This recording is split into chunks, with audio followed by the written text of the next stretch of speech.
Marie, nais naming maunawaan, bakit kayo nagkaroon ng relasyon ni Mang Jojit? Kasi pa nung una, bumili pa ako ng prutas sa kanya. Di niya... Sabi niya ikaw ang nang-akit sa kanya. Sinungaling ka rin ah!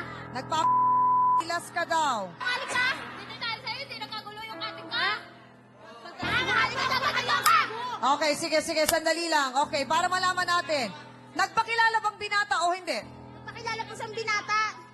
Sabi niya sa akin, binata daw siya. Ano yan? Binata yan? Dinala niya lang pala ako sa matamis na salita niya. So, itong kariton na to, kariton papag ang tawag dyan. Opo. Sabi ni Jojit kanina na hindi lang isang beses kayo nag-something-something doon. Totoo po yan. Niligawan ka ba ni Mang Jojit? Oo. Paano ka niligawan? Papunta-punta po siya sa may palengke, tapos minsan lumalabas po kami. So, pinlano mo rin, Jojit? Ano nangyari nang gumising ka ng umagang yon na naisipan mong manliligaw ka ng ibang babae? Nakalimutan mong may asawa ka? Ang tanong ko po sa inyo ngayon, Mang Jojit, mas maligaya po ba kayong kasama si Marie kesa ang mga anak po ninyo?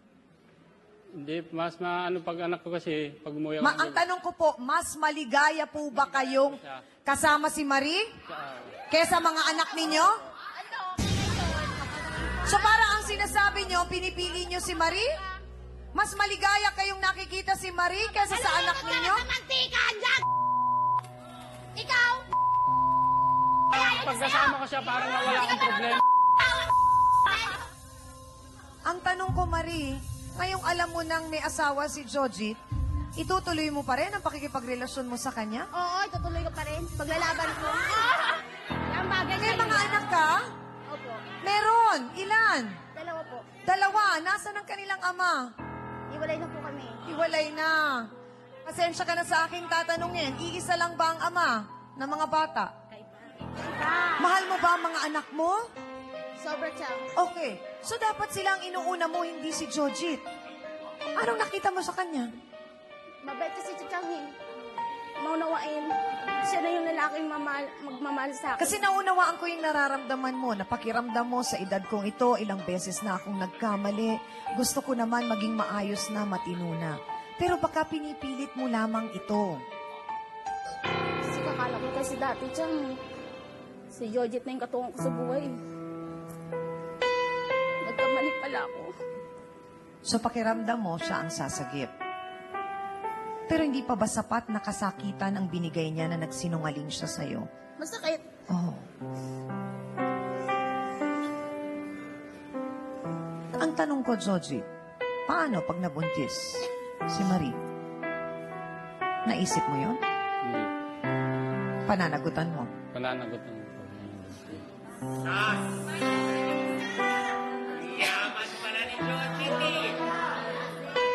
So, ang ibig sabihin ba nun, Jojit, iiwan mo ang mag-ina mo? Hindi ko na maiiwan yung anak. Siyempre, kung anong kailangan ng maging anak ko, siyempre, ibibigay ko.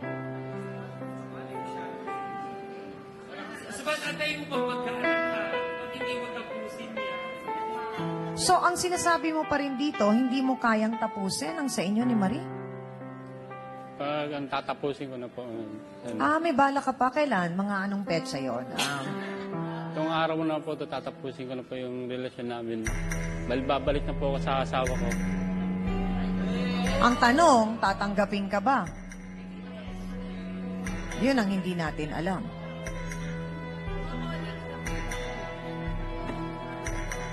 Alam mo, base sa naging kwento po ninyo, nakita natin dito na ang problema ay hirap si Kuya Jojit na tumanggi sa kanyang mga kaibigan at tumanggi sa tukso. Sabi mo nga, babalik ka sa iyong asawa na si Auntie Jocelyn. Pero ang tanong, tatanggapin ka pa kaya niya? Lahat ng yan, malalaman ninyo at matututunan ninyo sa gabay at tulong sa inyo ng ating trio tagapayo dahil makakausap nyo na sila ng masinsinan at face-to-face. Kung gusto mo makahanap ng talagang katuwang, pinagdadasal yan. Yes. Pinagdadasal yan. Huwag kang magmadali. Hindi yung sa palengke hahanapin kung minsan nga. O nagsisimba ba kayo ng mga anak mo o hindi? Minsan, O tama, nakakalimutan na ang pagsimba eh. Kasi kung ano yan, pinagdadasal na magugulat ka. Makakahanap ka at makakahanap ng taong iintindi sa'yo. Kung gaano kabilis sana yung pagsagot mo at pagtatapat mo sa mga nagawa mong kasalanan. Sana ganun ka naging katapat dito sa kasama mo. Sige, sabihin mo, ano talagang pagkukulang? Kung sinasabi mo lalaki ka lang dahil natutukso ka, pero ginawa ka ng Diyos upang magpakatatag ka bilang lalaki. Ganun din si matukso. Marie, Father. O ganun din, oo. Ginawa siyang babae upang magpakatatag ka rin. Oo. Sa totoo lamang po, Kuya Joji, talagang matapos ninyong magkwento, maglabas ng mga naging pangyayari at kwento ng buhay pag-ibig po ninyo, nabagabag talaga kami sa mga naging sagot po ninyo at yung mga pananaw po ninyo na sana po hangad namin na sa tulong ng Trio Tagapayo ay nagbago po ang lahat ng yon. Attorney, kamusta po? Medyo naliwanagan po ba si Kuya Jojit dun sa kanyang mga, alam naman natin iba dun, ibang palusot na laang. Opo. Mukhang naging maliwanag na kay Jojit Changami yung responsibilidad niya bilang siya ay ama ng kanyang pamilya. Sinabi ko sa kanya na kung paanong yung mga sagot niya sa mga tanong niyo kanina na talagang tapat siya sa pag-amin at naging matatag siya sa pag-amin ng kanyang kamalian, sana ay nagamit niya yon at gagamitin niya upang tumatag lalo ang kanyang pamilya. Tandaan mo ay napakaigting ang mga batas tungkol sa family relations sapagkat ang gusto ng ating batas manatili na matatag ang isang pamilya. At yan ay nakasalalay sa iyo. Habang buhay ka at hanggang sa iyong kamatayan, sana mapagtagumpayan mo ang mabigat at maselan na responsibilidad na ipinagkaloob sa iyo. Yun lamang. Maraming pong salamat, Attorney Ben. Maswerte ka pa rin, Kuya Jojit, dahil mukhang Dr. Camille, pinapatawad naman siya ng kanyang misis na si Jocelyn. Pero alam natin na masakit ang lahat ng ito para kay Ate Jocelyn at kailangan din niya ng tulong ni Mang Jojit para din mabalik ang tiwala, ang pagmamahal, ang init ng kanilang pagmamahalan. Chang, ang isang one-night stand ay madaling makalipas. Pero ang isang affair, tandaan natin na ito'y merong tinatawag na emotional investment. Oo. Dahil nagbuhos ka ng emosyon dito at naglast ng mga 3 buwan na. Kung si Aling Marie sobra ang walang pagmamahal sa sarili. Ikaw naman nasobrahan na masyado mong minahal yung sarili mo na ikaw na lang iniintindihan. Dapat lahat ng tao iintindi sa'yo. Kaya nga sinabi ko kay Marie, sabi niya, naintindihan mo yung sinabi ni Chang, na meron ka bang pagmamahal? Kasi kung may pagmamahal ka sa sarili mo, may respeto ka sa sarili mo.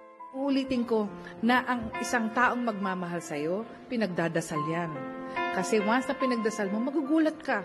Merong talagang magmamahal at magmamahal sa'yo at lahat ng problema mo parang, Diyos ko po, magpapasalamat ka dahil kasi eto na po siguro yung talagang dinadalangin ko.